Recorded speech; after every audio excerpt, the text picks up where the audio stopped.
যখন তারা ইব্রাহিমের বাবা ইব্রাহিমের সম্প্রদায় যখন দাওয়াত মানল না, আরো বিরোধিতা করল, ইব্রাহিম একটা চালাকি করল। কি করলেন? চালাকি করলেন। যেমন এখন একটা চালাকি করে তাদের মূর্তি তারা মানছে, কলেজের মাদ্রাসার ছাত্ররা মানছে। কথা বুঝেন নাই? ইব্রাহিম আলাইহিস সালাম কাবা শরীফের ভিতরে, কাবা শরীফের আশেপাশে যত মূর্তি আছে সমস্ত মূর্তিগুলো ভেঙে দিলেন। যখন ওরা চলে গেলেন রাত্রে এই কাজ করে, লাত নামে একটা মূর্তি, বড় মূর্তি, ওই মূর্তির কাঁধের উপর পোড়ালটা রেখে দিলেন। এই কথা আপনারা সবাই জানেন না? জানেন না? না জানেন? জানেন। আজকে নতুন করে আবার বলতেছি। ইব্রাহিম আলাইহিস সালাম পোড়ালটা তখন বড় মূর্তি যেটা লাতের উপর রেখে দিলেন। সকালে উঠে দেখে মূর্তি সব চূর্ণ বিচূর্ণ, মূর্তি সব চূর্ণ বিচূর্ণ, কিন্তু বড়টা ঠিক আছে, কাঁধের উপর পোড়াল নিয়ে আছে। ওরা এগুলো দেখে জিজ্ঞাসা করলেন যে এই কাজ কে করলেন? শয়তান মানুষের সুরতে এসে, খুব ভালো মানুষের সুরতে এসে বললেন, তোমাদের ভিতরে একজন ইব্রাহিম আছে না, ওই ইব্রাহিমই এই মূর্তিগুলোর বিরোধিতা করে।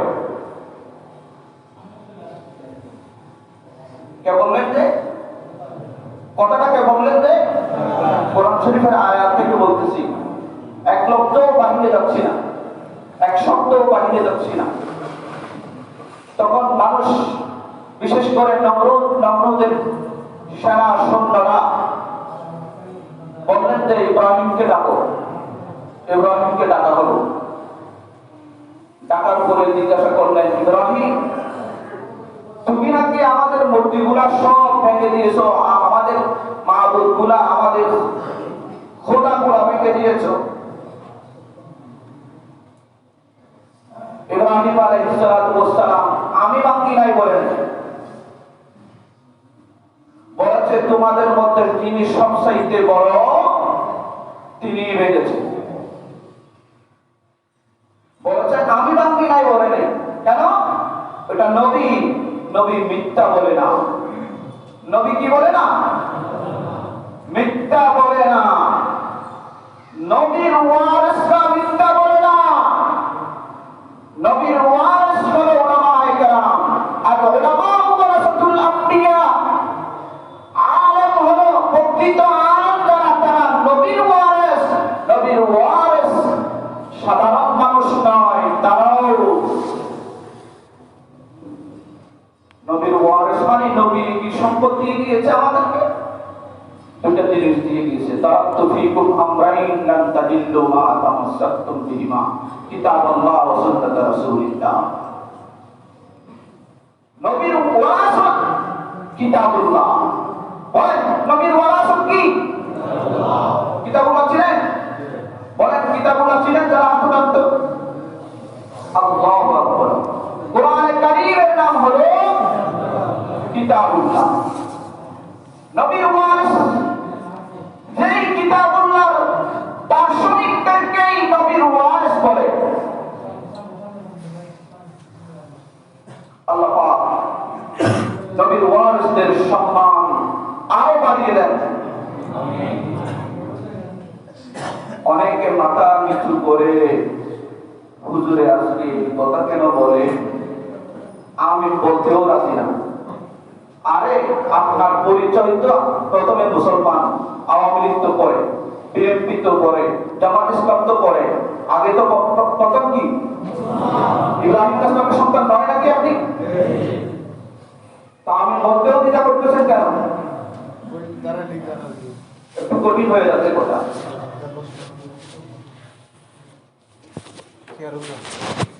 ইব্রাহিম আলাইহিস সালামকে জিজ্ঞাসার পরে ইব্রাহিম আলাইহিস সালাম বলেন আমি ভাঙি নাই। এই কথা না বলে তোমাদের মধ্যে যিনি সবচাইতে বড় তিনিই ভেঙেছে।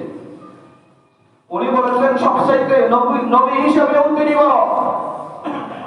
মক্কার যত মানুষ আছে সমস্ত মানুষের পিতা ইব্রাহিম আলাইহিস সালাম, সেই দিক দিয়েও ইব্রাহিম আলাইহিস সালাম বড়। সমস্ত দিক দিয়ে ইব্রাহিম আলাইহিস সালাম বড়। ইব্রাহিম আলাইহিস সালাম বলেন তোমাদের মধ্যে যিনি সবচাইতে বড় তিনিই ভেঙেছে। কাফেররা বললেন ও তাহলে লাতে ভাঙছে, লাতের কাঁধেই তো কুড়াল।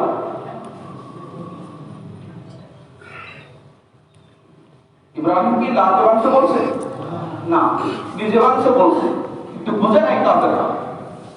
নাস্তিকরা এটা বুঝে না। নাস্তিকরা ওলামায়ে কেরামের কথা বুঝে না, নবীদের কথা নাস্তিকরা বুঝে না। আল্লাহ পাক বুঝার তৌফিক দান করুন। আমিন। হযরত ইব্রাহিম আলাইহিস সালাম এই কথা বলার পরে তারা সব চুপ হয়ে চলে গেছে। আবার নমরুদের কাছে শয়তান আসলো,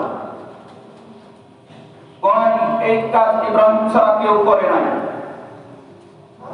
শয়তান আসে আবার বললেন এই কাজ ইব্রাহিম ছাড়া কেউ করে নাই।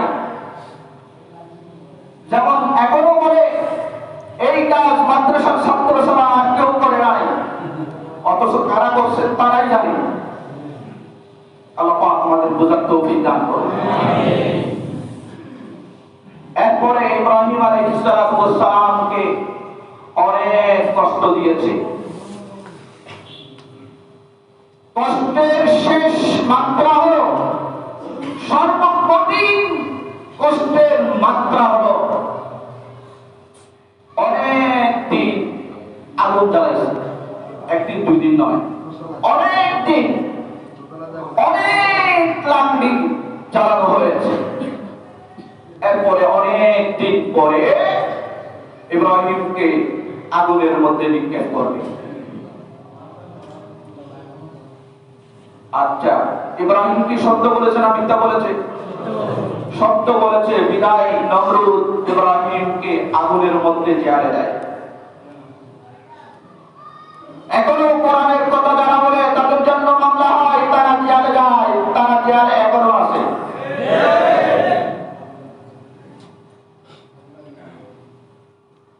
আল্লাহ পাক আমাদের বোঝার তৌফিক দান করুন। মসজিদের এই মিম্বরগুলো কোরআনের কথা বলার জন্য, মসজিদের এই মিম্বরগুলো কিসের জন্য? কারো ক্ষতি হলে আমার দায় নাই, ক্ষতি হলে আমার ক্ষতি হবে। আল্লাহ পাক আমাদেরকে বোঝার তৌফিক দান করুন। আমিন। অতঃপর ইব্রাহিমকে আগুনে নিক্ষেপ করলেন। আল্লাহ পাক লম্বা অনেক ঘটনা, জিবরিল এসে আগুনকে নিভিয়ে দেওয়ার চেষ্টা করেছিলেন। ইব্রাহিম আলাইহিস সালামের কাছে অনুমতি চেয়েছিলেন যে আগুন আমি নিভিয়ে দিব কিনা। ইব্রাহিম আলাইহিস সালাম বলেন না, যিনি আগুন জ্বালানোর শক্তি, যে আগুনের শক্তি যিনি দিয়েছেন আমার রব্বে কারীম, তিনি আমার উপর করম রহম মেহেরবানি করবেন, তিনি তো আছেন। আল্লাহ পাক এই কথার পরে সরাসরি আগুনকে ডেকে বলে ইয়া নারু, হে আগুন, কুনি বারদান ওয়া সালামান আলা ইব্রাহিম।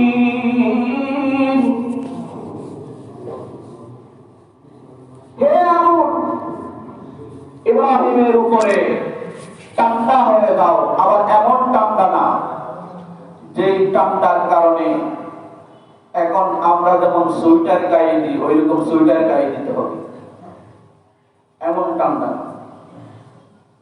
সালামান, শান্তির ঠান্ডা। আল্লাহ পাক কি বলেছেন? বারবার শুধু বলে নাই, সালামান বলেছে, সালামান শান্তির ঠান্ডা। আমাকে শান্তির টান্ডা বানিয়ে দিয়েছিলেন। নমরুদ মনে করেছিলেন ইব্রাহিম জ্বলে পুড়ে ছাই হয়ে যাবে। নমরুদের দূষণরাও এখন মনে করে আলেম ওলামাদেরকে এই দেশ থেকে বিতাড়িত করা যাবে, কিন্তু না, আমার তো জাতীয়তা বাংলাদেশী। আল্লাহ আমাদের বোঝার তৌফিক দান করুন। এরপরে রাসূলুল্লাহর কথা বলুন। মুসলিম শরীফ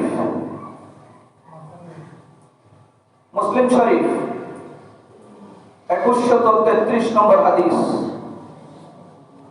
আল্লাহ রাসূল সাল্লাল্লাহু আলাইহি ওয়াসাল্লাম থেকে বর্ণনা করেন হযরত আলী রাদিয়াল্লাহু তাআলা আনহু। হযরত আলী রাদিয়াল্লাহু তাআলা আনহু আবি হাইয়ান আল আসাদি কে বলেন, ও আবি হাইয়ান আল আসাদি, আমি আপনাকে এমন ভাবে আমির হিসাবে বানিয়ে পাঠাচ্ছি যেভাবে আল্লাহ রাসূল আমাকে আমির হিসাবে বানিয়ে পাঠিয়েছিলেন। আলা আবাতুকা আলা মা বা'াথানি আলাইহি রাসূলুল্লাহ সাল্লাল্লাহু আলাইহি ওয়াসাল্লাম,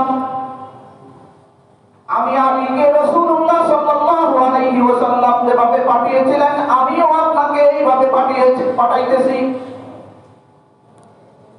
কি দায়িত্ব দিয়েছিল? আল্লাহ তাআলা তিনসারান ইল্লা তামাসতাহু, কোন মূর্তির ছবি দেখলে এই মূর্তির ছবিকে চূর্ণ বিচূর্ণ করে দিবা, আল্লাহ রাসূল বলতেছেন। এরপরে কি বলে? ওয়ালা কবরান মুশরিফান ইল্লা সাওয়াইতাহু, কোন উঁচু কবর দেখলে সেই কবরটাকেও ভেঙে দিবা। তাহলে কয়টা কথা বলছে? দুইটা কথা। আমাদের দেশে যে কাঠ মোল্লারা বলতেছেন ভাস্কর্য আর মূর্তি এক নয়, সেই সময়ের কাঠ মোল্লাও ছিল যেই কাঠ মোল্লাগুলো মূলত কবর পূজারী।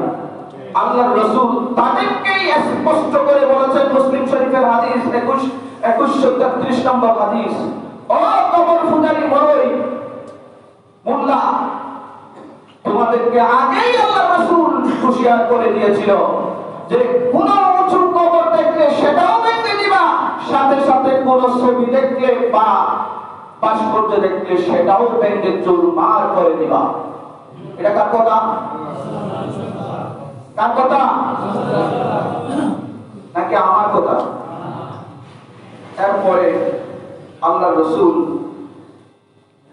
আরেকটি কথা, আল্লাহ রাসূলের আরেকটি হাদিস, সেই হাদিসটি হলো মুসলিম শরীফের 2134 নম্বর হাদিস।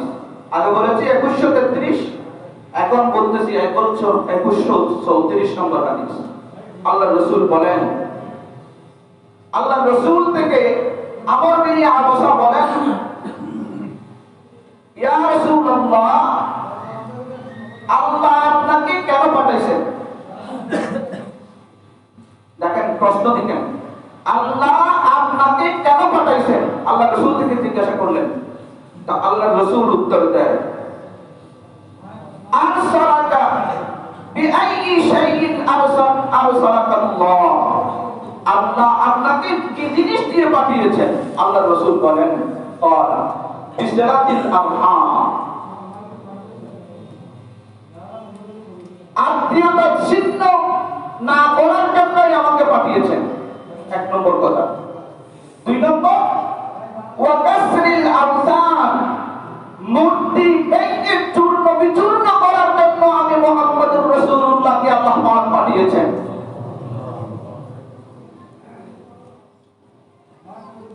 এরপরে ওয়া আইয়ুহিদাল্লাহু ওয়া লা ইউশরিকু বিহি শাইআ, আল্লাহর ওয়াহদানিয়তের দাওয়াত দেওয়ার জন্য মানুষকে শিরিক থেকে মুক্ত করার জন্যই আমি রাসূলুল্লাহ সাল্লাল্লাহু পাঠিয়েছেন। আচ্ছা বলেন, আমি কি বানিয়ে কোনো কথা বলেছি? হাদিস আর কোরআন থেকেই বলেছি। এবং এখন আপনাদেরকে হাদিস নয়, কোরআন থেকে আরেকটি কথা বলব। আমরা পার্থিব জগতে সফলতা চাই না, না চাই? বলেন, সফলতা চান না এরকম একজন ব্যক্তি হাত উঠান তো। সবাই সফলতা চাই? বলেন, সবাই সফলতা চাই? আল্লাহ পাক আমাদেরকে সফলতা পার্থিব জগতেও আখিরাতের জগতেও প্রত্যেকে বলি রব্বানা আতিনা ফিদ দুনিয়া হাসানাতাও ওয়া ফিল আখিরাতি হাসানাতাও ওয়া কিনা আযাবান নার। আল্লাহ যদি এই দোয়া কবুল করে থাকেন তাহলে অবশ্যই পার্থিব জগতেও সফলতা, আখিরাতের জগতেও সফলতা। আল্লাহ জাহান্নামের আযাব থেকে আমাদেরকে হেফাজত করবেন।